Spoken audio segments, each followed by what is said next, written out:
Bismillahirrahmanirrahim. Alhamdulillahirabbil alamin. Wa shalli wa sallim barik ala sayyidina Maulana Muhammadin wa ala alihi washabihi ajmain.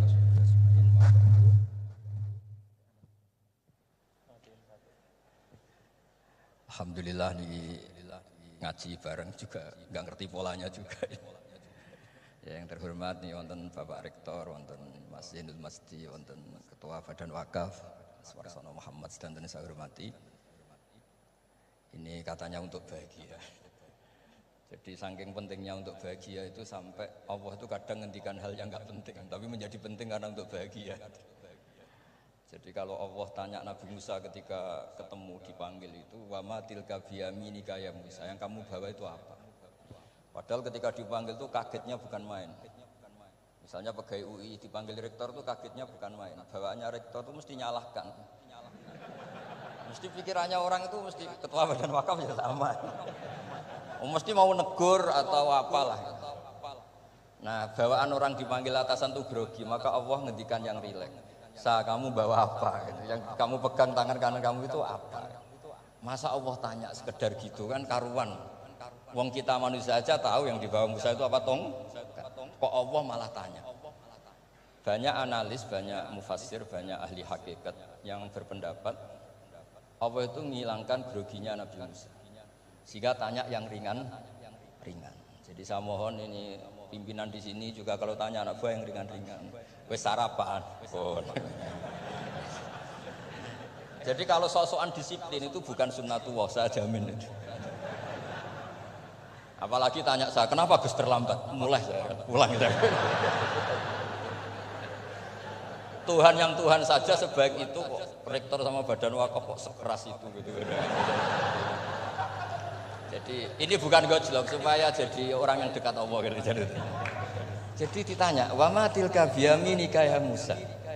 Kamu bawa apa ke sini? Yang di tangan kanan kamu itu apa? Nabi Musa jawabnya ya lucu ya sederhana. Ini tongkat Gusti. Ini tongkat tak pakai menggembala kambing, tak pakai ini itu. Bisa masih bilang dan lain-lain. Kayak laporan keuangan tuh kalau susah nerangkan itu dan lain. Terakhir ditutup waliya fiha ma'aribu ukhra dan masih ada lagi yang lain di depan Allah. Kamu lapor audit di badan wakaf diterima enggak laporan lain tadi? Ini teman saya lama ini. Saya di UI itu sudah lama cuma inginnya dikenal Allah, tapi sekarang malah dikenal rektor. Aduh repot lagi. Saya dulu dari anak Profesor Zaini itu mulai 2000, tahun 2000. Dekat sekali dengan sering ke rumah saya, ke kontrakan saya karena diskusi tafsir. Dan saya ikhlas sekali tidak ingin dikenal rektor badan wakaf siapapun. Karena keluarga saya itu, bapak saya itu wali. Jadi kalau wali itu kepinginnya dikenal Allah. Tahu-tahu diturunkan derajatnya, disuruh kenal rektor, kenal badan wakaf. Jadi ini ada pemakhlukan. Ya ada pemakhlukan. Turun dulu baru naik. Ya. Jadi saya artinya gini, saya di sini itu sohibul bait. Jadi tadi Mas Masdi itu keliru kalau nanti saya ngisi. Saya ini sohibul bait, nanti yang ngisi ini. Maksudnya seperti itu maksudnya. Jadi, karena tuan rumahnya saya Pak Warsono. Ya, ini tamu ya. Tapi ternyata pemakhlukan itu penting. Di dalam ilmu tafsir diantaranya itu dikenal namanya tanazzulatul maulah. Allah itu menurunkan martabatnya. Allah sebagai Tuhan tentu tidak pernah menghutang kita, tidak pernah merasa dikasih karena semuanya itu milik Allah. Tapi Allah untuk memotivasi orang amal itu ngendikan Allah man dzalladzi yuqridu waha qardan hasana. Siapa yang mau menghutangi saya? Allah itu tentu tidak butuh hutang kita karena kan semua milik kita itu milik Allah. Tapi supaya orang termotivasi amal, merasa superior, merasa heroik, saya mau menghutangi Allah, saya menolong Allah. Padahal Allah huwan nasir, Allah ni'mal maula wa ni'man nasir. Tapi Allah mengistilahkan dirinya intan suruwaha. Jika kalian menolong Allah. Wahal yahtaju ilan nasri, tentu tidak, Allah tidak butuh pertolongan kita. Tapi itu tanazzulat. Allah yang Tuhan saja menurunkan derajatnya untuk komunikasi dengan manusia. Artinya kalau saya makomnya sudah fana kenal Allah, saya juga ikhlas turun derajat kenal rektor gitu. Jadi itu insya Allah tidak masalah. Gitu. Ben sampean pernah dengar ilmu hakikat itu memang gitu. Jadi saya ini memang sudah sering cerita ke Pak Fajar, Pak Sadeli, Pak Junaid. Saya ini sudah daftar ingin jadi resi lah. Saya sudah nggak pernah keluar, saya di rumah ngaji. Tapi ngaji kalau ngaji terus. Saya belum pernah nggak ngaji. Satu hari minimal ngaji 4 kali. Ngaji fikih yang saya sering itu fikih karena mbah bahasa memang ahli usul fikih. Dulu pertama Profesor Zaini melibatkan saya ini cerita ke Mas Majdi itu gara-gara beliau itu profesornya itu sastra, adab, di Al-Azhar itu adab. Ya. Nah karena jurusannya adab, beliau memang pakarnya kalau menghaluskan bahasa. Tapi masalahnya di Quran kan banyak fikih juga dan beliau cari ahli fikih. Singkat cerita, entah gimana ceritanya Allah yang mempertemukan ketemu saya. Nah kenapa kita butuh fikih, tidak sekedar kesusastraan atau ilmu adab?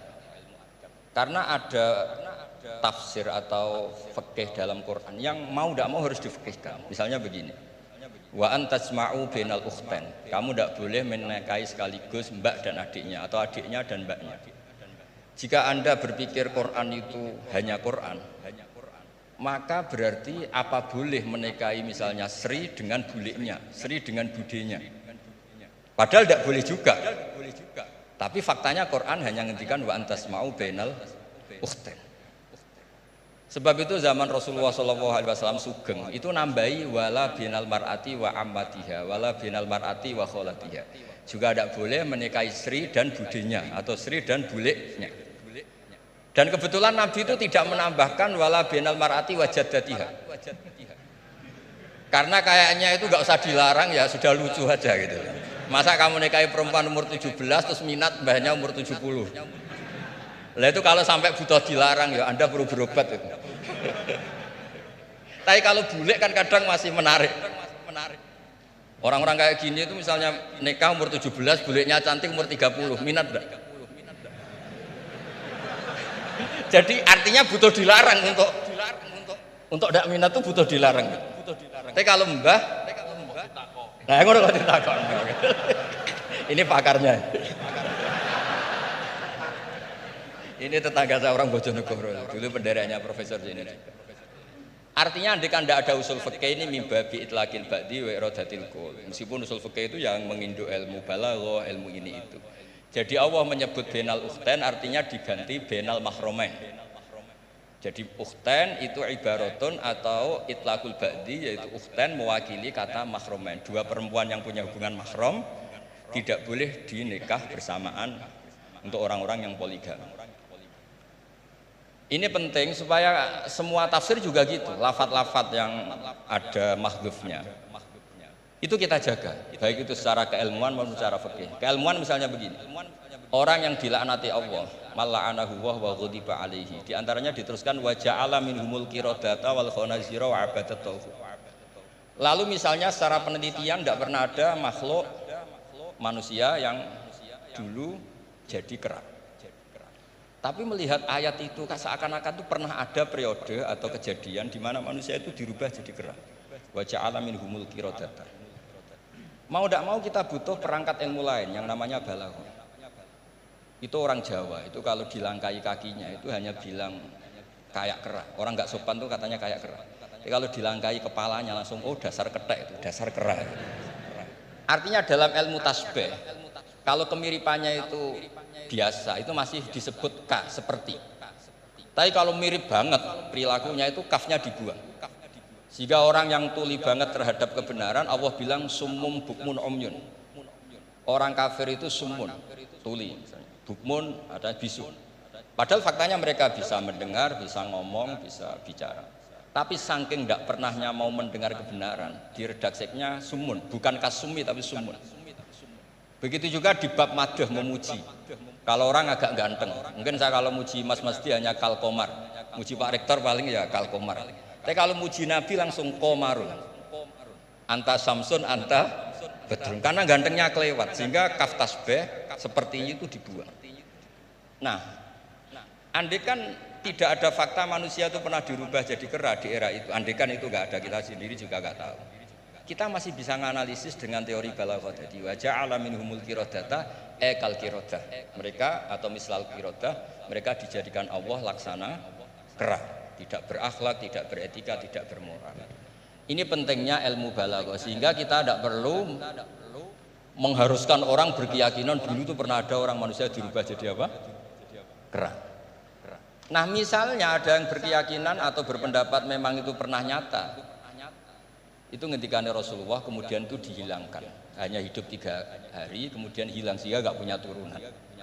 Jadi pilihan-pilihan dalam tafsir itu satu tentu riwayat, dua itu analisis balaghah. Nah, analisis fikih itu tidak kalah penting karena konstruksi Quran itu ada fikih yang sudah mapan. Seorang lagi ada fikih yang sudah mapan. Ketika Nabi Lut itu menyesali kaumnya itu lesbi dan gay, kelainan seksual. Itu Nabi Lut ngendikan haula ibanati hunna adharulakum. Kalau kamu ingin menyalurkan kebutuhan biologis Anda, ini ada anak-anak putri kami, hunna adharulakum. Itu lebih suci bagi kalian. Tentu fikih itu sudah mapan, maknanya dinikahi dulu dengan proses nikah yang sah. Nah, barokahnya fikih yang mapan ini Allah tidak cerita tafasulul umur, tidak cerita detail-detailnya. Sehingga salah sekali kalau kita sering bilang kita hanya kembali ke Quran. Itu tidak bisa karena Quran juga tidak berdiri sendiri dengan makna yang sebenarnya karena turun itu ada asbabun nuzul. Ini yang terakhir supaya ngasih pekerjaan kan jauh-jauh dari NTB.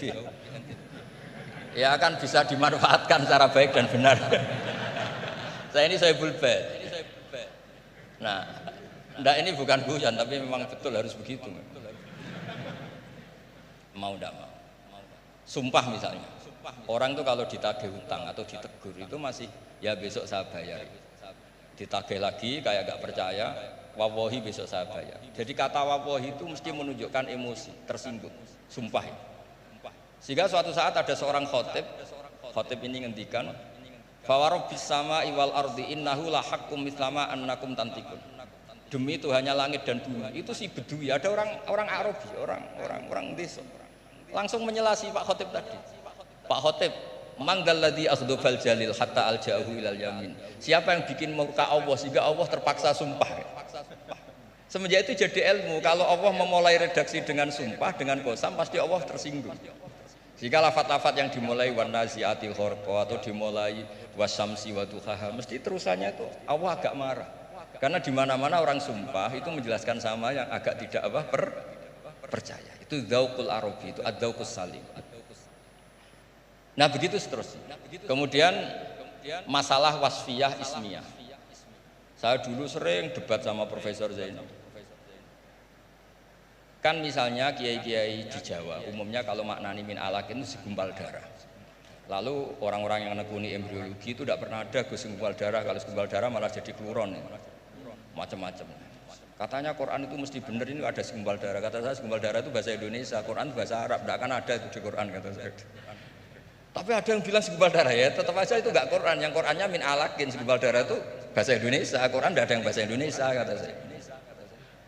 Nah, tapi itu bisa dianalisis pakai balaghah atau pakai teori madatul kalimah. Min alakin itu dari kata aliko ya'liku alakon, sesuatu yang menempel. Jadi kalau di proses embriologi, misalnya ada apa yang menempel dalam ilmu itu, yaitu yang jadi rahim, jadi anak. Atau pakai ilmu balaghah, min alakin tetap maknanya segumpal darah, tapi maknanya itu tangkis atau tahkir. Manusia itu sombong. Padahal materinya sama yang sekarang jadi sama dengan materi yang sekarang jadi segumpal darah, yaitu kita yang seperti ini materinya ya sperma, segumpal darah yang seperti itu juga materinya sperma. Kok kamu sombong? Materi kamu sama dengan materi min alakin. Itu persis dengan adatul Arab kalau sedang mencibir orang yang sombong. Itu kalau orang Arab bilang antal ladzi kharajta min makhrajil bauli marratan, kata orang Arab. Kamu adalah manusia yang keluar dari jalannya kencing 2 kali. Keluar dari penis lelaki ya lewat jalur kencing, keluar dari ibunya juga lewat jalur kencing. Supaya orang nggak sombong itu orang Arab bilang antal ladzi kharajta min makhrajil bauli marratan. Nah, min alakin itu dalam konteks itu karena begitu angkuhnya Abu Jahal, begitu angkuhnya kafir-kafir Quraisy, sampai diingatkan Allah ulang, kamu ini materinya min alakin sejenis itu, mbok yo jangan yatho. Buktinya terusannya ayat kalla innal insana lihat manusia itu sungguh. Ya niki pun deal ya. Jenengan harus sepakat saya ini Sohibul Bait sama Pak Warsono sama Pak Rektor. Ini tamu yang diundang untuk ceramah tafsir. Kalau ndak berarti asawaha wa rasulullah. Nggih, monggo Mas Wadi. Terima kasih Gus. Jadi nanti kita balikin lagi ke Gus Baha ya.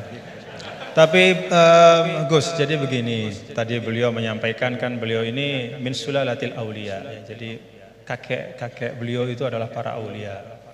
Jadi aulia itu muhimmahnya itu adalah dikenal Allah gitu ya. Nah, kemudian beliau bilang bahwa tapi takdirnya sekarang masuk UI ini pengen dikenal Allah, malah justru turun jadi dikenal rektor katanya. Tapi Gus, itu menurut saya ya, jadi kalau kita bertarekatnya, nah, kan sering ya ketika misalnya kita bicara tentang tarekat ya. Tarekat itu dimaknakan taroki, ya. Taroki artinya naik gitu, jalan naik gitu. Akhir zaman nih, Gus Bahaya dan bapak-bapak ibu, mungkin kita perlu juga bertarekat dalam makna tadani, ya, turun. Jadi tarekat bukan hanya jalan naik tapi juga jalan turun. Karena bagi orang di akhir zaman ini kalau hanya tahu jalan naik dan tidak tahu jalan turun itu repot. Ya. Apalagi Pak Rektor dengan Kepala Badan Wakaf ya, atau para pejabat gitu ya, tahu jalan naik saja tapi nggak tahu jalan turun gitu ya. Jadi kalau belajar tarekat hanya ingin jalan naik gitu tapi nggak pernah belajar jalan turun, itu biasanya dekat-dekat turun tuh galau. Ya, jadi galau, bingung gitu gimana cara turunnya gitu. Dan memang dulu saya pernah naik Gunung Rinjani juga ya Gus ya, waktu masih mu'alimin dulu, masih sanawiyah aliyah. Itu saya rasakan betul gitu bahwa naik gunung itu menantang, ya, sangat menantang. Bahkan Gunung Rinjani itu ada masa di mana di tengah-tengah itu ada namanya Bukit Penyesalan gitu. Kenapa Bukit Penyesalan? Ya udah nyesel di situ gitu. Mau balik udah jauh, mau terusin juga masih jauh sekali gitu di depannya. Itu Bukit Penyesalan, baina-baina. Tapi ternyata turunnya itu jauh lebih berat. Jadi kalau kita naik itu kan mengandalkan kekuatan otot, ya, keluarkan energi untuk menggerakkan. Kalau turun itu kita menggunakan energi untuk menahan, dan itu jauh lebih berat. Ya, jadi menahan pada saat turun itu jauh lebih berat daripada ketika menanjak. Ya. Dan ya pada waktu itu ya saya kena musibahnya pada saat turun gitu. Ya. Jadi artinya memang bahwa dalam kehidupan ini kita belajar naik dan juga belajar turun. Jadi tarakat itu taroki wa tadani gitu ya. Dan kalau sudah turun ada masanya juga naik. Jadi Gus Baha tadi kenal rektor, nanti kenal kepada Allah lagi, balik lagi kepada niat semula insyaallah. Nah, saya ingin sampaikan nih, beliau tadi sedikit sekali ya, dalam waktu yang sangat singkat, tapi itu menyampaikan hal-hal yang sangat penting ya. Saya nggak tahu nih, dipahami nggak apa yang beliau sampaikan tadi nih? Dipahami nggak? Mulai balaghah, kemudian madah. Ngerti nggak madah itu? Madah itu apa? Madah itu pujian-pujian. Bagaimana turuku ta'bir, ya, asalibu ta'bir, bagaimana orang Arab itu mengungkapkan ya, perasaan mereka, mengungkapkan harapan mereka, ya, bagaimana mereka memilih diksi-diksi dalam komunikasi mereka, itu mewarnai Al-Quran. Jadi beliau ini tadi ketawa-ketawa, ya, bapak-bapak juga ketawa-ketawa semua dia. Tapi yang disampaikan itu sudah bahan kuliah buat di Rosat Ulia itu, buat pasca sarjana itu. Ya, jadi alhamdulillah. Nah, silahkan nanti dielaborasi masing-masing. Tapi yang ingin saya sampaikan begini, ada catatan saya terhadap apa yang beliau sampaikan. Pertama, apa yang beliau sampaikan itu menegaskan ungkapan waqtul buyuta min abwabiha. Masuklah ke rumah melalui pintunya. Kalau kita ingin belajar Al-Quran itu ada jalannya, ada pintunya.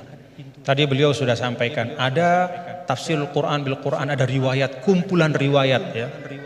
Bahkan Al-Quran juga menegaskan sebagian satu sama lain itu saling memperkuat, saling membantu. Jadi kalau kita misalnya bertanya-tanya, wa man a'rada an dzikri fa inna lahu ma'isyatan dhanka wa nahsyuruhu yaumal qiyamati a'ma. Kata zikri itu maksudnya apa gitu? Karena kata zikr itu kan dalam Al-Quran luas ya. Apakah zikr itu adalah zikrullah? Subhanallah, alhamdulillah, wa la ilaha illallah. Sehingga ayat itu artinya siapa saja yang berpaling dari mengingat Allah, maka hidupnya akan menjadi sempit, akan sumpah, akan resah. Atau zikri di situ maknanya adalah Al-Quran. Ya. Sehingga artinya adalah barang siapa yang memalingkan dirinya dari pesan-pesan Al-Quran, maka hidupnya akan disorientasi.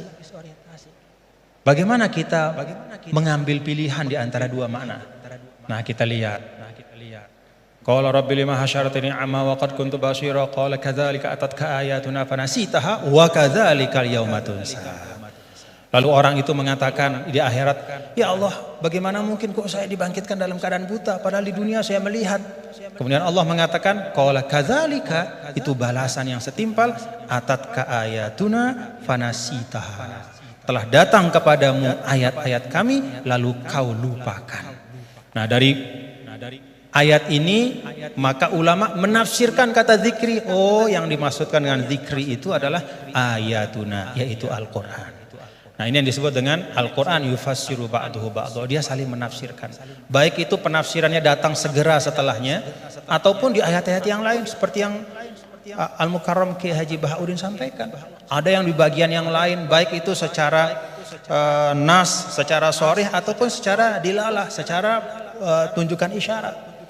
Ketika misalnya Nabi Adam alaihissalam, Allah Ta'ala sampaikan fatalaqa Adam min rabbih kalimat. Allah Ta'ala memberikan Adam menerima dari Tuhannya kalimat. Fataba alaih. Dengan sebab kalimat yang dia ucapkan itu Allah ampuni dosanya, kekeliruannya. Apa kalimat itu? Oh, ada di ayat yang lain. Rabbana zalamna anfusana wa illam taghfir lana wa tarhamna lanakunanna minal khasirin. Itu pintu memahami Al-Quran. Tadi Gus Bah bilang sampaikan ada pintunya. Baik itu pintunya adalah riwayat-riwayat dari Al-Quran, dari hadis juga beliau sampaikan tadi. Al-Quran gak dibiarkan sendiri oleh Rasul, tapi didatangkan hadis untuk menyempurnakan. Bahkan ketika dulu ada orang yang mengatakan ini bukan zaman sekarang, zaman dulu sekali. Ba'das sahabah, zaman tabi'in. Saya lupa, mungkin Gus Bah yang ingat riwayatnya secara persis. Ada yang datang kalau tidak salah kepada Al-A'mash, seorang imam besar namanya Al-A'mash. Lalu orang itu mengatakan, ya imam, kenapa kita capek-capek Anda ajak kami untuk baca hadis? Kenapa Anda ajak kami untuk mendiskusikan hadis panjang-panjang? Bukankah sudah ada Al-Quran di tengah-tengah kita? Ngapain lagi? Apa kata A'mash? Ya ahmaq. Pak, atajidu, apakah kamu temukan dalam Al-Quran itu ada sholat 5 waktu secara terperinci? Gak ada. Nabilah yang menegakkan amanah untuk menjelaskan sholat 5 waktu itu kayak apa, banyak rakaatnya seperti apa, waktunya gimana, kaifiyatnya seperti apa. Bahkan sebelum sholatnya pun Nabi ajarkan isbagul wudunya kayak apa. Bahkan tidak hanya yang wajib-wajib dalam wudu, madmadah istinsyaknya pun, kumur-kumurnya masukin air ke hidung, semua diajarkan sama Nabi. Maka A'mash mengatakan dari sisi ini Al-Quran lebih butuh kepada hadis daripada hadis kepada Al-Quran. Dari sisi bahwa hadis itu menguraikan, menjelaskan dan menyempurnakan, menambahkan, melengkapi bahkan yang tidak ada di Al-Quran. Nah, itu pintu memahami Al-Quran. Karena itu tidak boleh dan tidak ada istilahnya namanya ahlul Quran dalam makna bahwa hanya mau Quran saja, nggak mau tahu apa kata hadis. Itu nggak ada istilah dalam Islam. Ilmu yang muktabar selalu Al-Quran bersama dengan hadis Rasulullah SAW. Lalu yang kedua pintunya apa? Ya asbabun nuzul. Tadi juga disinggung selintas oleh guru kita bahwa ada sebab-sebab dari turunnya Al-Quran, ayat-ayat Al-Quran. Yang kalau sebab ini nggak difahami, bisa saja ya, dalam beberapa kasus orang salah faham. Dan itu kejadian. Kejadiannya bahkan sekali lagi bukan hari ini, bukan kemarin, tapi dulu pada masa orang-orangnya itu masih berhimpitan, berdempetan dengan Rasulullah SAW. Ada seorang sahabat didatangkan, kalau tidak salah pada masa Sayyidina Umar bin Al-Khattab radhiyallahu anhu. Lalu dia ditanya, kenapa kok kamu minum minuman keras gitu kan? Dia mengatakan, loh kan saya ini orang beriman, saya kan orang bertakwa. Kan di Al-Quran tuh ada, laisa 'alal ladzina amanu wa 'amilus solihati junahum fima ta'imu idza mattaqaw wa amanu ila akhir ayat. Enggak masalah kalau sudah beriman bertakwa makan minum apapun. Begitu. Kalau ini secara harfiah kita baca ayat itu. Lalu karena dia baca ayat itu saja, dia beranggapan Oh berarti makan minum udah bebas karena sudah beriman bertauhid. Nah saat itulah kemudian diluruskan, ya, diluruskan bahwa ayat ini sabab nuzulnya adalah ketika ada sebagian sahabat yang datang kepada Rasulullah SAW dan bertanya, ya Rasulullah, ada teman-teman kita yang sudah meninggal, mereka syuhada pada saat perang-perang, mereka mati syahid, mereka meninggal sebelum turunnya ayat yang mengharamkan khamar. Bagaimana nasib mereka ya Rasulullah? Padahal mereka meninggal dalam keadaan masih minum khamar. Jadi meninggal ya masih minum karena memang belum turun pengharaman. Maka turunlah ayat ini menjelaskan. Oh, kalau memang orang nggak tahu, belum ada taklif kepada dia, nggak dosa. Nah, sebagian ulama kemudian menarik ayat ini juga ke masa sekarang. Ya. Kalau misalnya ada di tempat-tempat tertentu, misalnya ada katakanlah dakwah Islam masuk ke suatu negara misalnya, lalu para dai itu menyampaikan tentang tauhid, menyampaikan tentang rukun iman, baru disampaikan tentang rukun iman, rukun Islam, kemudian orang itu dia bersyahadat, dia baru sholat, lalu dia meninggal dalam keadaan dia masih minum khamar, pada saat belum dijelaskan oleh dai itu bahwa Islam mengharamkan khamar. Bagaimana hukumnya dia gitu? Dia masuk orang baik apa gimana? Oh enggak, berarti dia tidak terkena ya kepada kewajiban untuk menjauhkan diri dari khamar karena memang belum dijelaskan. Nah karena itu kita bapak-bapak saudara-saudara, kita berlapang-lapang lah seperti yang guru kita sering sampaikan, kita berlapang. Jangankan pada masa sekarang, pada masa dulu saja ketika masa Imam Ghazali. Apa kata Imam Ghazali? Ini tentang dakwah. Kata Imam Ghazali, menurut saya ya, Ahlur Rum ya, orang-orang yang ada di daerah-daerah yang berjauhan, jauh dari pusat Islam, dan karena itu dia tidak dapat pesan Islam, dia nggak ngerti Islam itu apa, atau Islam itu sampai tapi fi wajhin musyawash, bentuknya udah nggak benar ya. Disinformasi tentang Islam. Maka kata Imam Ghazali, orang itu menurut saya hukum mereka adalah sama seperti hukum ahlul fatrah. Jadi nggak bisa kita mengatakan misalnya orang, mohon maaf, orang di belahan dunia Skandinavia misalnya, di negara-negara yang jauh gitu, kemudian kita hukumkan wah mereka itu adalah orang kafir, mereka itu mukhallat finnar. Belum tentu, kecuali setelah kita pastikan bahwa cahaya Islam sudah sampai dalam bentuk yang sebenarnya dan mereka menolak dengan kesadaran. Itu namanya kufur. Al-juhud, menolak dengan kesadaran. Kalau sesuatu itu nggak sampai, dia mau nolak apa? Atau kalau sesuatu itu sampai tidak dalam bentuk yang benar, dia nggak salah kalau nolak. Misalnya hari-hari dia dapat berita Islam agama teroris, misalnya nih dari medianya. Itu aja yang dia konsumsi. Kita nggak punya dai ke sana karena nggak ada kita yang menguasai bahasa Skandinavia misalnya. Nggak ada yang ngerti bahasa Finland, maka kita nggak pergi ke sana. Kita di sini saja di Indonesia. Lalu kita hukumkan orang di sana di mana-mana hanya karena dia tidak la ilaha illallah Muhammadur Rasulullah berarti kafirun mukhalladun finnar. Enggak, belum tentu. Kata Imam Ghazali, bisa jadi itu ahlul fatrah. Nah, dengan itu maka kita lebih tenang di dalam berdakwah, tidak mendahulukan memvonis seseorang, sekelompok orang, tapi tausilud dakwah yang kita utamakan, menyampaikan itu yang diutamakan. Nah, tadi beliau menyampaikan itu tentang sabab nuzul. Dan yang ketiga yaitu ma'rifatul lughatil arabiyyah, itu pintu. Jadi pintunya itu yang pertama adalah riwayat-riwayat baik dalam Al-Quran, ayat-ayat Al-Quran maupun hadis, kemudian juga ijma' sahabat. Yang kedua adalah sabab nuzul kita faham, dan yang ketiga itu mengerti ya masalikul Arab ya, bagaimana cara orang Arab bicara, karena itu juga sangat mewarnai bagaimana Allah Ta'ala ya menurunkan kitab suci Al-Quran. Dan alhamdulillah bapak-bapak, saudara-saudara, kalau kita ada ketekunan, ya ini teman-teman semua ya, kalau ada ketekunan, ya seperti sekarang kita bisa menikmati ya.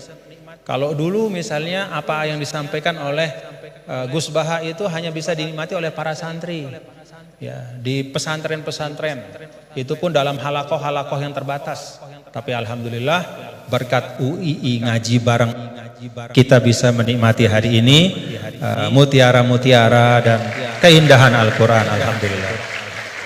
Saya balikin lagi kepada Gus Baha sebagai Sahibul Bait.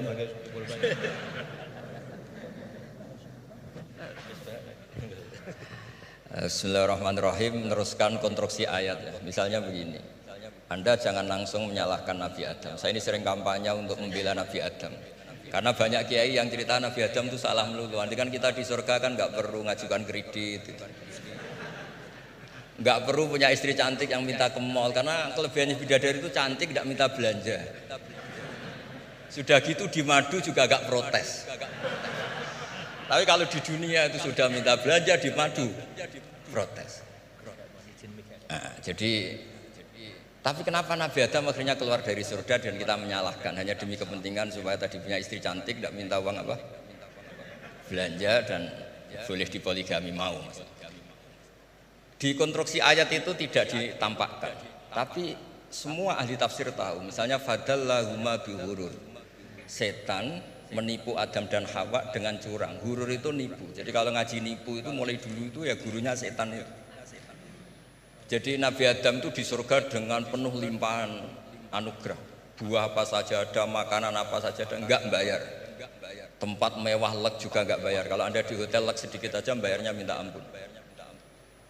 Akhirnya setan itu pura-pura nangis terseduh-seduh. Akhirnya Nabi Adam menghampiri. Kenapa kamu nangis? Saya ini iba sama kamu, kasihan. Nikmat yang begini nikmat, pada akhirnya Anda ini mati. Karena Anda manusia, pasti mati. Kasihan sudah senikmat ini kemudian Anda mati. Pura-pura nangis, jadi lama ya nangis, acting. Akhirnya Nabi Adam tanya, lalu solusinya gimana? Terus setan tinggal numpangi. Hal adulluka ala syajaratil khuldi wa mulkil la yafla. Kamu mau tak kasih vitamin, makan pohon khuldi. Nanti kalau kamu makan itu terus abadi. Jadi terus setan, Nabi Adam mulai ragu, tapi Allah melarang saya makan pohon khuldi itu, syajaratul khuldi itu.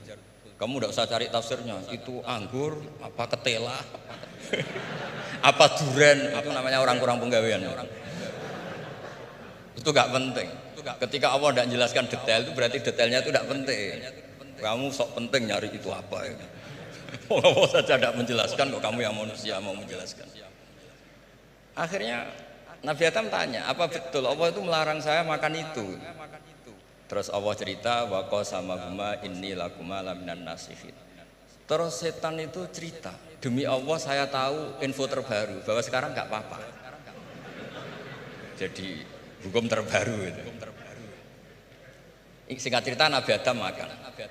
Ketika makan, berarti setan salah karena menipu Nabi Adam, Adam salah karena makan pohon khuldi tadi.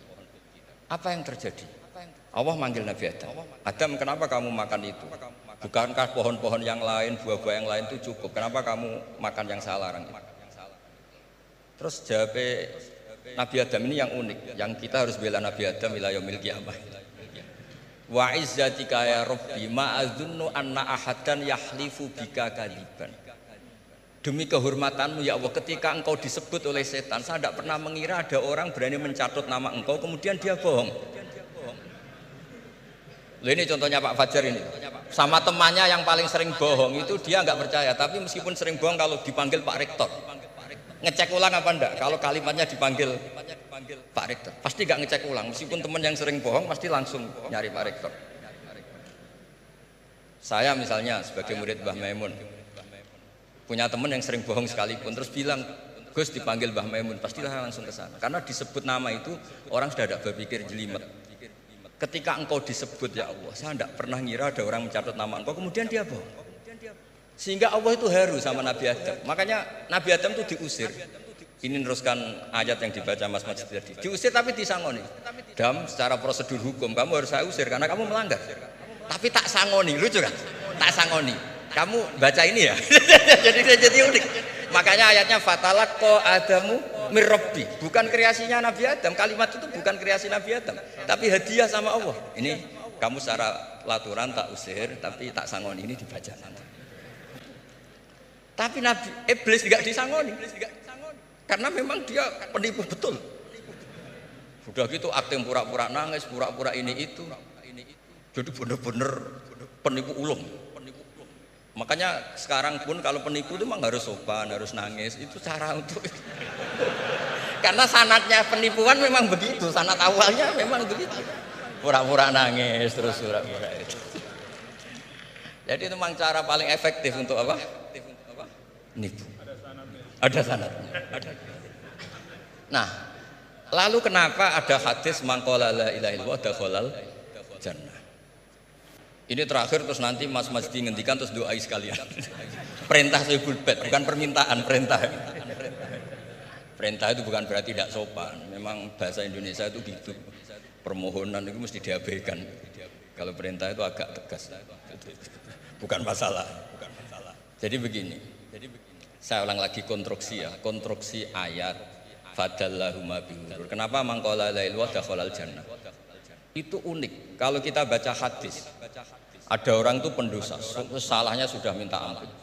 Sama Allah dipanggil. Ini hadis musnad, riwayat Musnad Ahmad dan banyak riwayat yang lain. Dipanggil, "Fulan, kamu ke sini. Kamu lihat itu apa?" "Bok, Gusti." "Berapa?" 99. Per bok itu maddul basar. Sepanjang mata melihat itu isinya dokumen kesalahan dia. Jadi nggak kayak yang di pengadilan itu hanya beberapa tumpuk. Itu sepanjang dia lihat itu kesalahannya dia. Sepanjang dia melihat. Sudah gitu jumlahnya 99.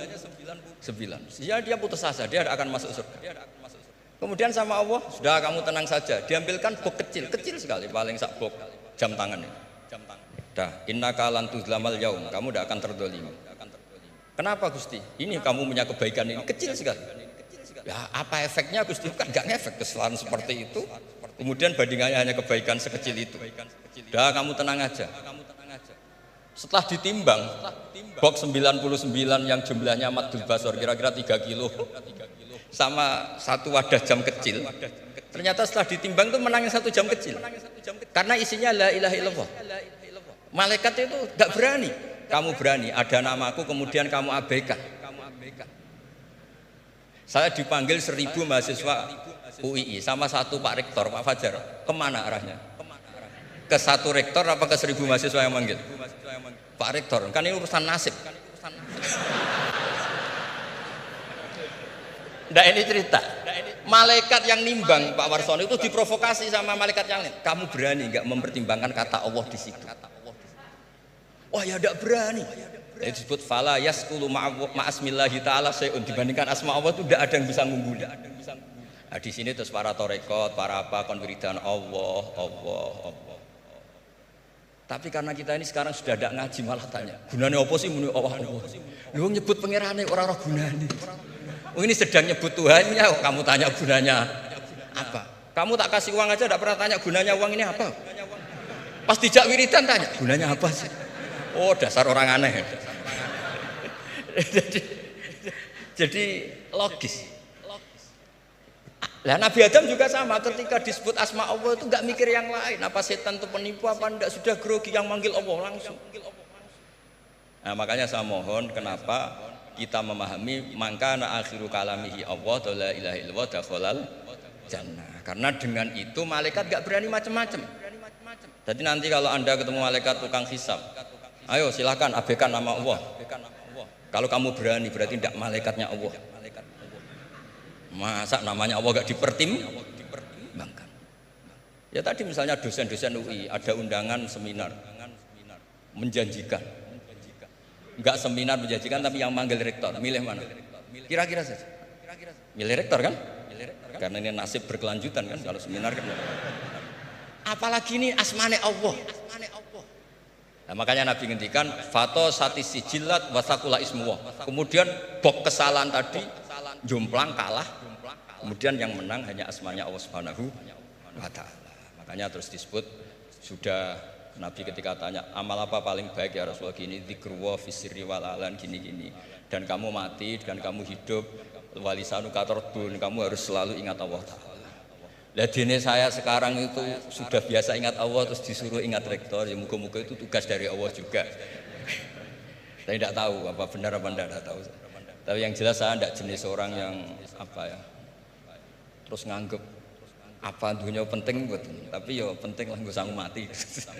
Tapi yang jelas supaya sampean ngerti madhab saya, karena ini ngaji dan saya punya niat baik, maka saya ungkapkan cara berpikir saya. Jadi sampean tidak usah kaget. Mungkin namanya kan mengabaikan kesalahan, cara berpikir nggak gitu. Kita punya riwayat sahihah bahwa ketika malaikat mengabaikan semua kesalahan ini karena nggak berani memperbandingkan asmane Allah dengan yang lain.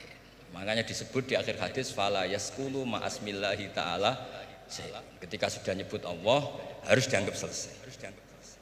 Nggak boleh habis nyebut Allah mau mati kredit, nggak boleh. BPKB di bank ini nggak boleh. Nanti akhir hayatnya bilang BPKB bukan Allah. Nggak harus kata Allah itu mengunci.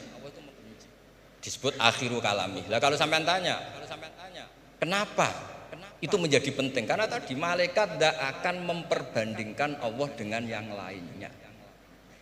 Makanya ketika ulama-ulama sufi, kalau kamu habis salah istighfar, nanti di sohifah kamu akan ditulis habis salah. Terus di belakang ditulis, tapi setelah itu dia bilang astagfirullahaladzim. Nanti malaikat tinggal aja kamu teror. Kamu mempertimbangkan Allah apa yang itu? Ini tak ajarin. Kalau tepak ya kamu didengar, kalau tidak malah digebuki. Tidak tahu saya. Tapi itu ijazah resmi nih hari ini. Hadisnya akurat. Ijazah. Nggih ngoten mawon kok nak kesuwen kepinteran nyanyi kula. Assalamualaikum warahmatullahi wabarakatuh.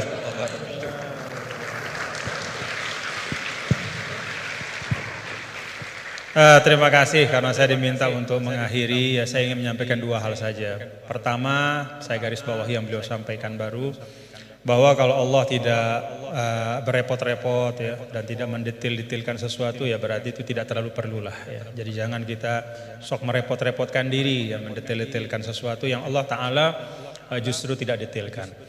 Nah artinya apa? Ya memang letakkan sesuatu pada tempatnya, dan itu menurut saya juga yang sering beliau sampaikan ya, bahwa dengan meletakkan sesuatu pada tempatnya itulah menjadi asas kebahagiaan.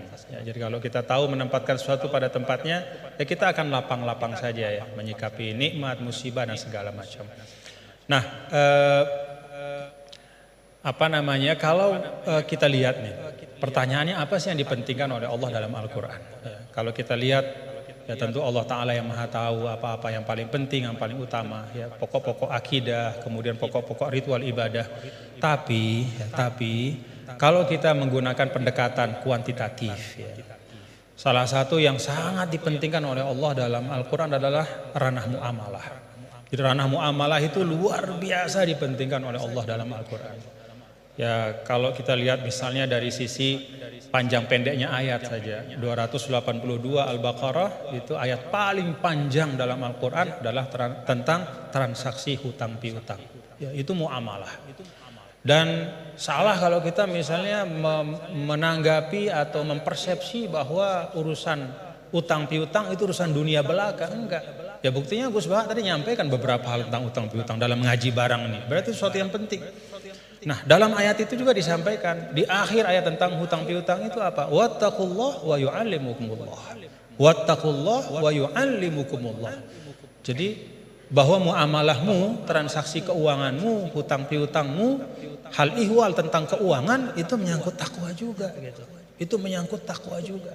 Itu bagian dari ekspresi bertakwa kita. Hutang yang benar, menulis dengan baik, membayarnya juga dengan baik, berhutangnya pun kalau memang betul-betul butuh dan seterusnya. Dan banyak lagi di dalam Al-Quran ayat tentang muamalah. Nah saya sering sampaikan ya, bapak-bapak saudara, kalau kita misalnya menggunakan pembagian yang walaupun kita bisa perdebatkan lah ya tentang validitasnya 100%, tapi ada pembagian yang sederhana oleh para ulama. Pertama, dalam Islam itu ada disebut dengan ruang akidah ya. Yang kedua ruang ritual ibadah, dan yang ketiga adalah ruang muamalah. Semuanya itu tentu dalam makna semuanya hidup adalah ibadah, tapi kalau dibagi ruang akidah itu terkait dengan rukun-rukun iman kita, keyakinan-keyakinan pokok. Itu sifatnya tauqifi, nggak boleh dikreasikan. Jadi apa yang Allah Ta'ala sampaikan, yang berikan ya seperti tadi disangoni Nabi Adam, fatalaqa Adam bil kalimatin fataba alaih. Ya Rabbana zalamna, ya itu sudah sangon dari Allah. Ya iman itu ya kayak begitu. Kita disangoni, diberikan, ditegaskan, dibatasi. Lalu ritual ibadah juga sama, sifatnya tauqifi.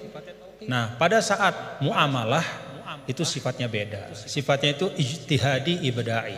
Jadi sifatnya itu kita dikasih prinsip oleh Allah, ruang muamalah kehidupan ini, namanya sosial, politik, budaya, ekonomi. Ya, kita diberikan prinsip, tetapi perinciannya itu diserahkan kepada kita. Bagaimana kita memprosesnya supaya bisa menghadirkan kemanfaatan dan kemaslahatan untuk semua, tanpa menghilangkan prinsip-prinsip itu. Nah, jadi kalau kita dalam konteks misalnya yang beliau sampaikan tadi, ya semua hal-hal yang ada ini selain daripada akidah dan ritual ibadah itu kan muamalah. Maka prinsipnya adalah kita saling melengkapi gitu. Dan saling mengisi dalam kebaikan. Nah, kemudian yang kedua, yang terakhir, ulama juga mengatakan begini. Ketika kita belajar Al-Quran, maka kita juga belajar tentang lawazimul makna atau lawazimul faham. Ada satu kefahaman dari ayat. Nah, konsekuensi dari kefahaman itu apa? Nah, itu beliau tadi juga sudah sampaikan berulang kali. Kalau kita misalnya, ini satu ilustrasi saja. Ya ayyuhalladzina amanu idza qumtum ilas salati faghsilu wujuhakum wa aydiyakum ilal marafiq wamsahu bi ru'usikum wa arjulakum ila akhiril ayah. Wahai orang beriman, kalau ingin masuk ke dalam solat, hendak solat, maka ambil air wudu. Basuhlah muka dan seterusnya sampai akhir ayat. Secara fikih, ya, tadi beliau mengajarkan kita, secara fikih ini tentang kewajiban kita berwudu dengan prosesinya. Tapi ada lawazim dari ayat ini. Apa lawazim dari ayat ini? Kalau kita bicara wudu, kita bicara sumber daya air.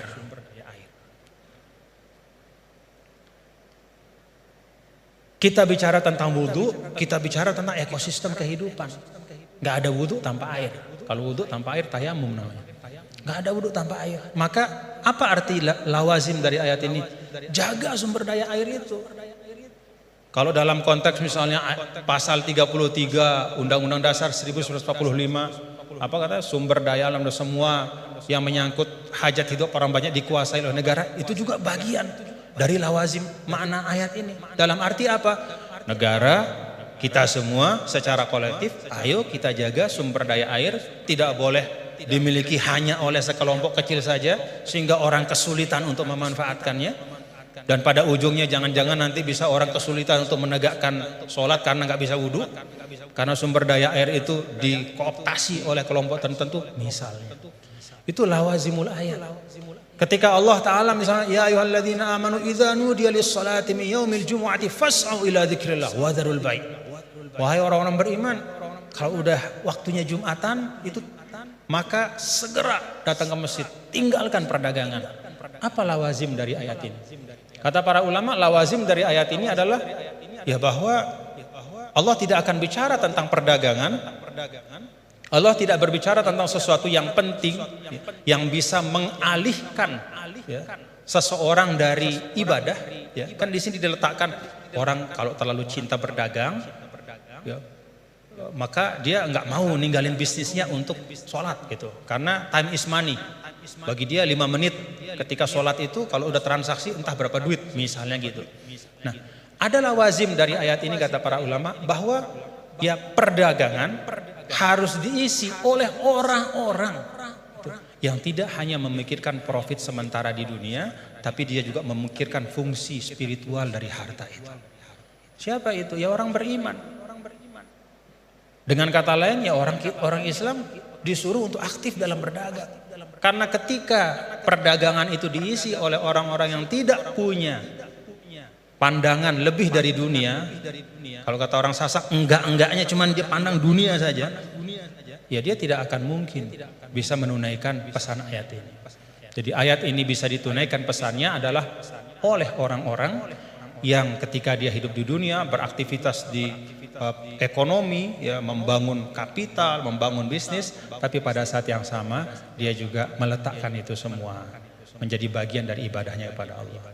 Jadi ayatnya tentang ibadah sholat Jumat, tapi pesannya di sana adalah isi ruang bisnis itu, ikhtiarkan supaya ruang-ruang ekonomi itu terisi oleh orang-orang yang ngerti bahwa dunia ini adalah jalan untuk mencari kebahagiaan yang hakiki, itu di sisi Allah Ta'ala. Jadi itu dua hal yang mungkin saya ambil dari beliau tadi. Kita pentingkan apa yang memang penting, dan yang kedua kita pahami ayat itu tidak hanya dari sisi teksnya, tapi dari konsekuensinya di dalam kehidupan kita.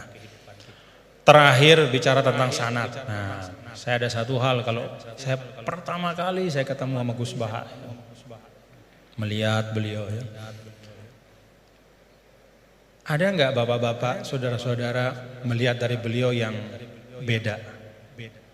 Ciri khasnya.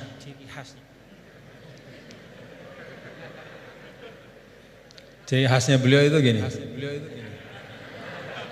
Tapi hari ini ikroman li rektor, jadi rambut nggak kelihatan. Nah, karena beliau ini adalah keturunan dari aulia, dari Lasamnya, dan salah seorang dari masyayikh di Lasam itu adalah sahabat dari kakek kami dulu, Mbah Maksum Lasam. Ya, beliau bersahabat dengan Nini da Maulana Syekh Tuan Guru Kiai Haji Muhammad Zainuddin Abdul Majid. Itu biasanya perilaku Lasem itu ada sanatnya gitu ya. Jadi saya lagi mikir-mikir, ini naruh topi begini tuh ada sanatnya nggak beliau? Kita mau tahu dari beliau ya. Ala kulli hal, bapak-bapak saudara, terima kasih Gus atas ilmu-ilmunya dan silaturahim kita pada pagi hari ini. Mudah-mudahan bisa terus bersilaturahim dalam kebaikan, dan kita doakan beliau selalu disehatkan, diafiatkan oleh Allah Subhanahu wa taala. Ya, cara gampang buat kita mendoakan diri kita itu doain orang lain ya. Itu resep yang paling gampang. Jadi kalau kita doain diri kita ini kan belum tentu terkabul. Tapi kalau kita doakan orang, malaikat yang mengaminkan doa kita dan mengatakan untukmu seperti yang kau doakan. Jadi kalau resep supaya dapat sesuatu, doakan orang lain dengan sesuatu itu. Kita doakan mudah-mudahan Gus Baha sehat walafiat dan kita semua diberkahi Allah Ta'ala. Wallahul muwaffiq wal hadi ila sabilir rasyad wa huwal muwaffiq ila aqwamit thariq. Lunas maaf apabila banyak khilafan, kekeliruan. Assalamualaikum warahmatullahi wabarakatuh.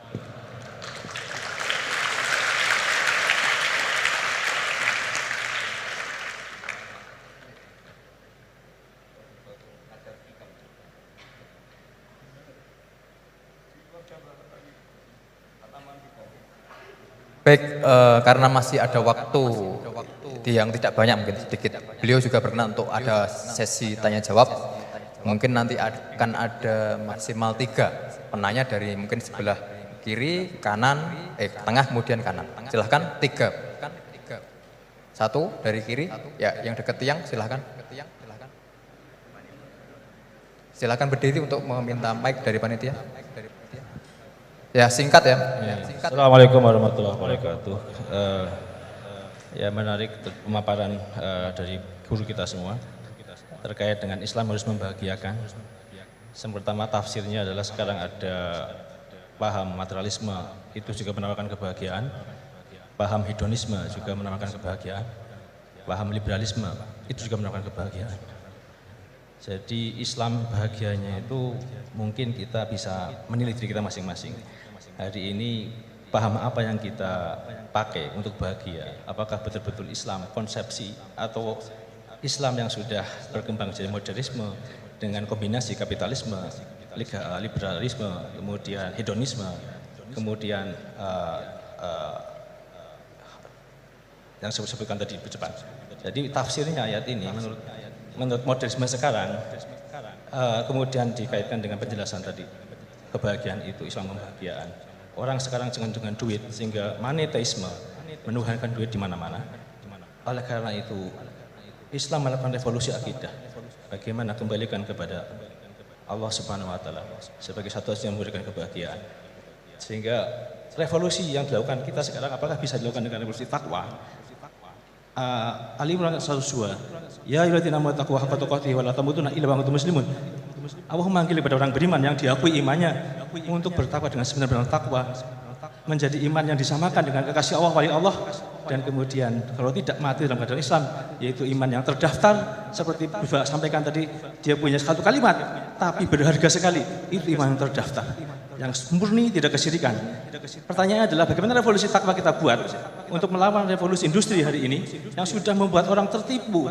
Sebagaimana Gus Baha sampaikan, banyak orang tertipu, setan ahli tipu dengan lemah lembut, kasih sayang, dengan duit, Ya, sehingga bagaimana kita menghadapi tipuan-tipuan dunia seperti sekarang lewat revolusi takwa yang kita buat dan bagaimana bentuk konkretnya metodologisnya. Mungkin itu saja. Terima kasih. Assalamualaikum warahmatullahi wabarakatuh. Waalaikumsalam. Berikutnya penanya kedua dari tengah. Tengah. Oh ya, silakan Mas Pade.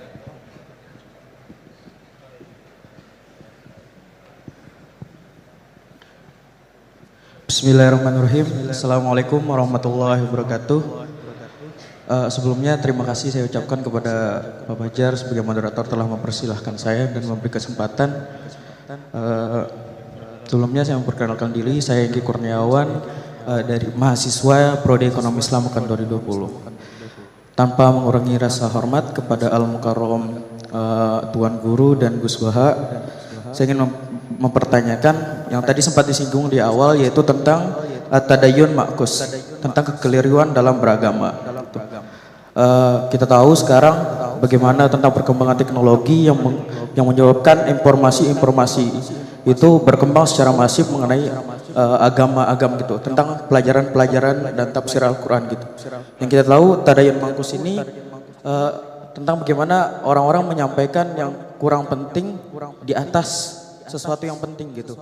Nah, sebagai kami mahasiswa gitu yang masih awam tentang agama, bagaimana sih gitu cara kita menakis agar tidak terjerumus atau terjerat dengan pembahasan-pembahasan yang kurang penting dan menjerumuskan kita ke dalam sesuatu yang sesuatu yang buruk gitu, yang kayak memunculkan perdebatan dan kontroversi. Gitu saja Pak. Terima kasih. Wassalamualaikum warahmatullahi wabarakatuh.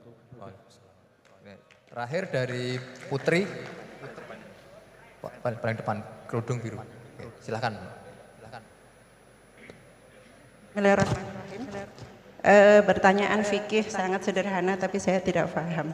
Saya bacakan bagaimana cara mengajarkan istihadhah yang memudahkan kepada anak perempuan yang belum baligh, Gus Baha. Karena kalau kami jelaskan dengan menghafal dan memahami syarat-syarat tamyiz, mereka kesulitan.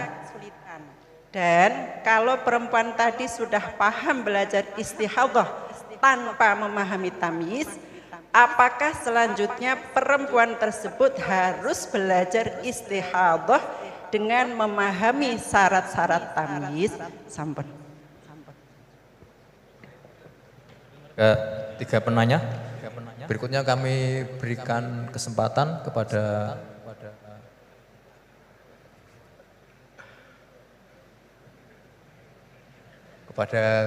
Gus Baha untuk menjawab.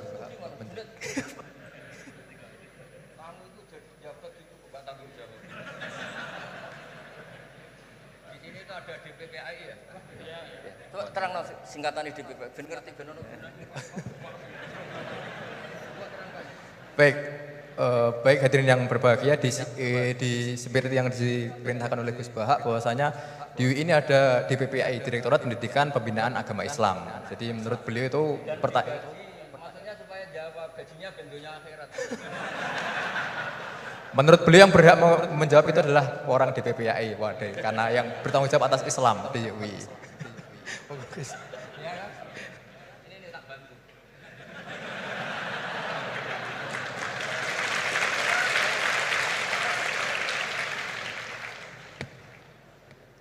Jadi harusnya kan sudah tugas, mandat, ada SK-nya, ada fasilitasnya. Kalau gaji itu kayaknya kasar fasilitasnya.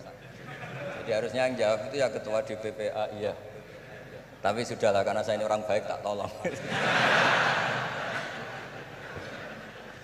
Begini ya, jadi perspektif Islam atau taqarrub ilallah itu mulai dulu itu orang mau tidak mau subjektif, tapi hukum pokoknya sama. Misalnya orang mencintai Allah, ada yang saking mencintainya itu tidak pernah nyebut Allah.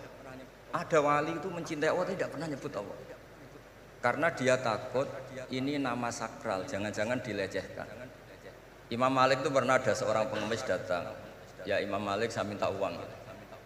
Imam Malik jawabnya itu, saya tidak punya uang, baru tidak bawa uang, juga tidak punya uang. Kamu besok ke rumah saya atau nanti ke rumah saya, tak kasih uang. Terus diberi nasihat sama temannya.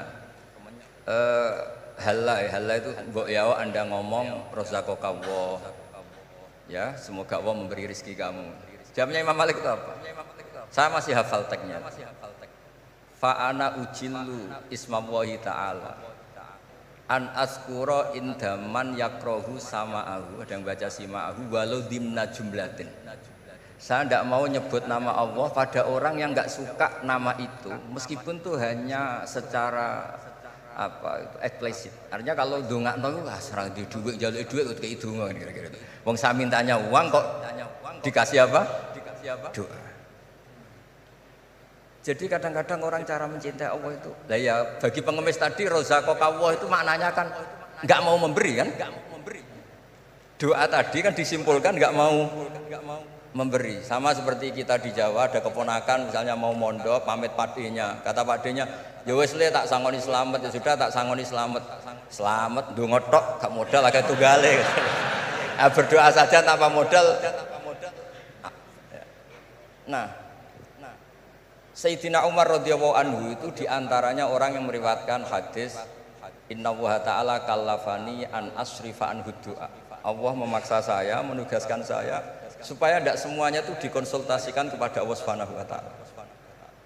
Sehingga banyak kiai kalau ada orang potongan rai mustajab, wajahnya itu tidak meyakinkan mustajab doanya. Iya saya ini miskin, utang saya banyak. Nggak akan dijazahi disuruh doa atau duha atau baca waqiah. Karena sekali itu dipraktekkan dan kita tahu potongan gak mandi, itu nanti nyalahkan institusi doa. Jute saya duha juga tetap miskin, saya doa juga tetap miskin. Daripada Allah disalahin mendingan pon sing kerja tenanan. Sayyidina Umar ketika ada orang minta uang dan minta doa, kamu harus kerja yang serius. Fa innas sama ala tumtiru dhaban, langit tidak akan menghujankan emas. Jadi di mana-mana mencintai itu ekspresinya macam-macam.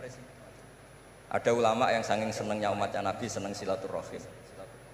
Ada ulama yang saking senengnya Nabi gak suka silaturahim dengan arti berkunjung karena itu dianggap mengganggu.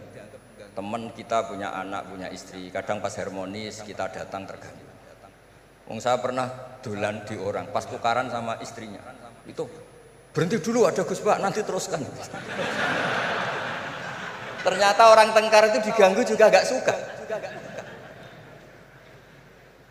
Jadi tiket, cek ono Gus Pak, kok terus Pak. Jadi ternyata orang bertengkar itu gak mau diganggu. Setelah itu tak tanya, tadi diteruskan tengkar aja, materinya lupa. Materi untuk nyerang istrinya lupa.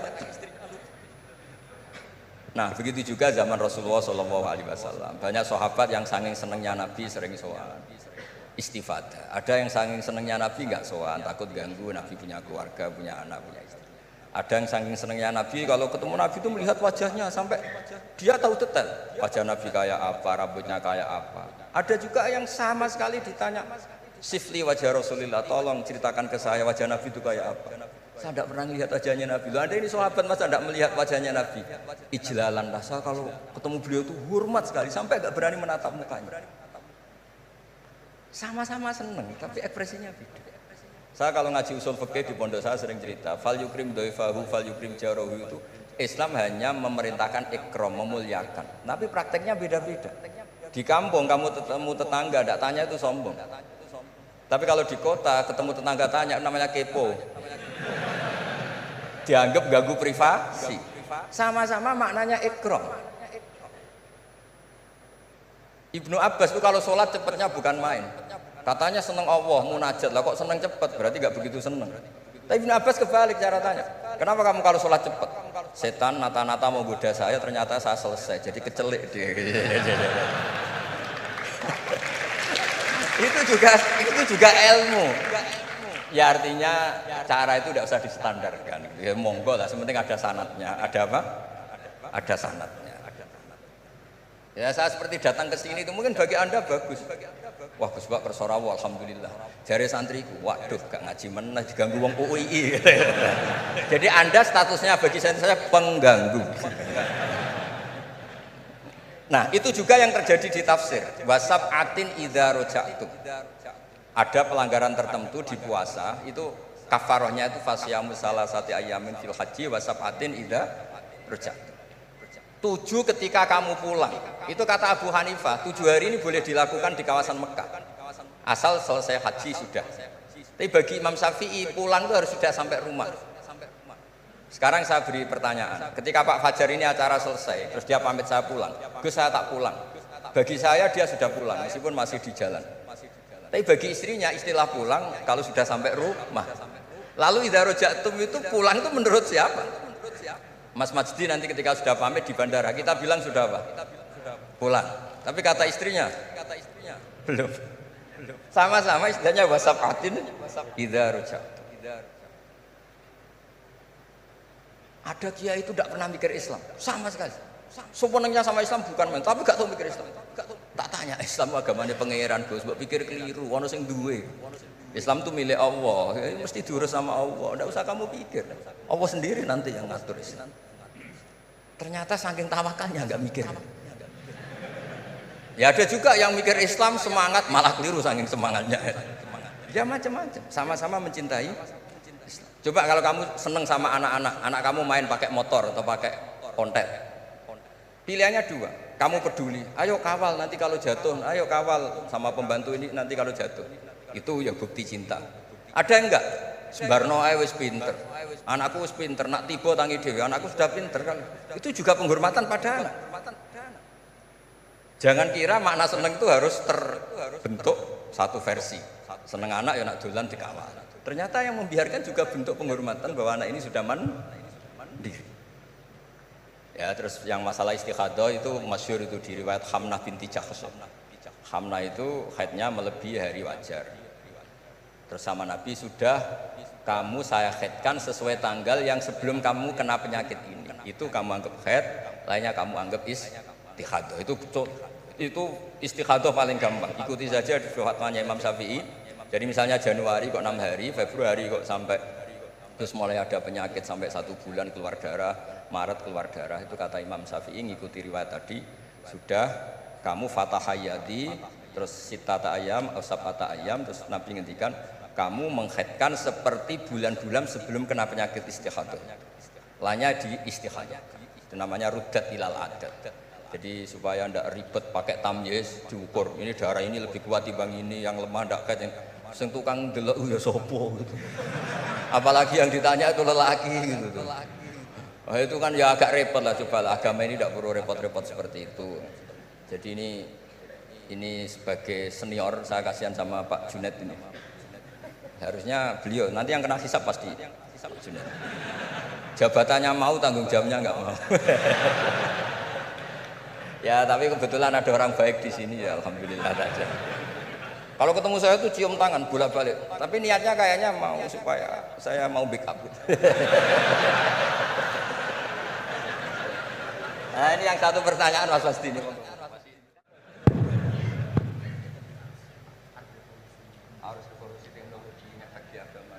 Oh iya, ya sebenarnya kan perubahan-perubahan itu setiap masa terjadi ya. Ya kita menganggap perubahan hari ini perubahan yang paling penting ya karena kita hidup di dalamnya. Tapi bagi generasi-generasi sebelum kita, ya perubahan yang terjadi pada masa mereka itulah yang paling penting gitu. Dan beragama kita hari ini, ya itu kan juga sebagiannya dibentuk dari bagaimana para ulama kita dulu merespon perubahan-perubahan yang ada pada masa mereka. Jadi kalau kita lihat, jangankan yang sekarang ya Gus ya, bahkan pada masa Imam Syafi'i pun kan, dan masa-masa para imam mujtahidin ya mereka itu sangat membuka diri dan melihat dinamika-dinamika yang terjadi dan menjadikan ya hal-hal yang terjadi di tengah masyarakat itu sebagai bahan penting untuk merumuskan pandangan keagamaan. Dan karena itu kalau misalnya Al-Azhar ya, Al-Azhar Syarif itu sekarang punya perhatian hanya 3 hal saja ya ketika bicara tentang pemikiran keagamaan. Yang pertama tafkik al-fikril mutatarrif. Jadi membedah dan mempreteli pemikiran yang ekstrim, mengembalikan kepada manhaj wasati. Itu yang pertama. Kemudian yang kedua tajdid al-khitab ad-dini, yaitu memperbaharui al-khitab, cara kita menyampaikan sebenarnya kan al-khitab itu kan cara kita mengajak orang beragama. Supaya cara kita mengajak orang beragama ini tidak membuat orang semakin jauh dari agama ya. Jangan membuat ya seperti tadi beliau sampaikan, bahkan Rasul pun hati-hati ya, ketika menjawab pertanyaan dari masing-masing sahabatnya. Nggak ada Rasul itu gebiah uyah. Ya pokoknya ini mentang-mentang ini sahabat saya semua, saya kasih satu patokan plek harus kayak gini, nggak ada. Yang nanya tentang mana amal yang paling afdol dilihat oleh Nabi kan gitu Gus ya. Dilihat kira-kira oh ini ternyata orang yang kaya misalnya. Oh amal afdal itu paling banyak adalah berinfak, paling bagus. Dilihat kayak begini keadaannya macam-macam disesuaikan sesuai dengan mukhatabin. Itu Rasul. Ya, para sahabat juga begitu. Artinya apa? Beragama itu adalah sesuatu yang hidup. Tadayun itu ya taharruk, bergerak terus. Nah tadi disampaikan bagaimana cara kita merespon dalam situasi yang berubah seperti ini. Yang pertama yang nggak usah galau. Tadi beliau sampaikan agama ini milik Allah Ta'ala. Jadi kita jangan menggalaukan diri kita, menganggap diri kita lebih penting. Ya. Tidak ada manusia yang sangat penting sehingga dia tidak tergantikan dalam kehidupan. Kecuali para nabi dan rasul. Ya, siapapun itu. Fungsinya pasti akan ketika sudah masanya dia pasti akan digantikan. Dan semua orang menunaikan tugasnya sesuai dengan kewenangan serta apa yang diberikan oleh Allah Subhanahu wa taala. Jadi tidak usah kita galau ya. Yang paling penting adalah menurut saya ya terus kita ngaji seperti ini untuk mendiskusikan hal-hal bagaimana kita bisa beragama masing-masing nyaman semuanya ya. Kita bisa beragama dengan nyaman, dengan tenang seperti tadi kata guru saya is'adul insan fid darain, supaya kita beragama dan kita bahagia. Ya, beragama bahagia. Ya, dan itu memang pesan dari Islam. Adapun isme yang disampaikan tadi yaitu ijtihad manusia saja. Ya, hari ini kita kan begini, umur biologis kita kan pendek, 60-70 tahun. Maka isme yang tumbuh berkembang di tengah-tengah kita hari ini kita anggap sebagai sesuatu yang sangat penting, ya, sesuatu yang merupakan pencapaian luar biasa hebatnya. Tapi kalau kita letakkan diri kita di dalam spektrum sejarah yang panjang, maka itu hanya bagian dari ijtihad yang manusia. Ya. Sehingga menurut saya tidak perlu kita kita istilahnya apa ya? Seakan-akan isme itu akan menggantikan Islam, enggak. Yaitu ijtihad manusia. Besok akan ada isme baru, tapi al-Islam ya'lu wa la yu'la alaih. Islam akan tetap tegak teguh. Insyaallah mudah-mudahan kita berada di dalamnya, bagian dari itu. Itu saja yang dapat saya sampaikan. Terima kasih sekali lagi atas kesempatan pada hari ini, Pak Rektor, Bapak Kepala Badan Wakaf dan semua. Jazakumullah khairan katsira. Mudah-mudahan kita bisa jumpa dalam kesempatan yang lain. Assalamualaikum warahmatullahi wabarakatuh.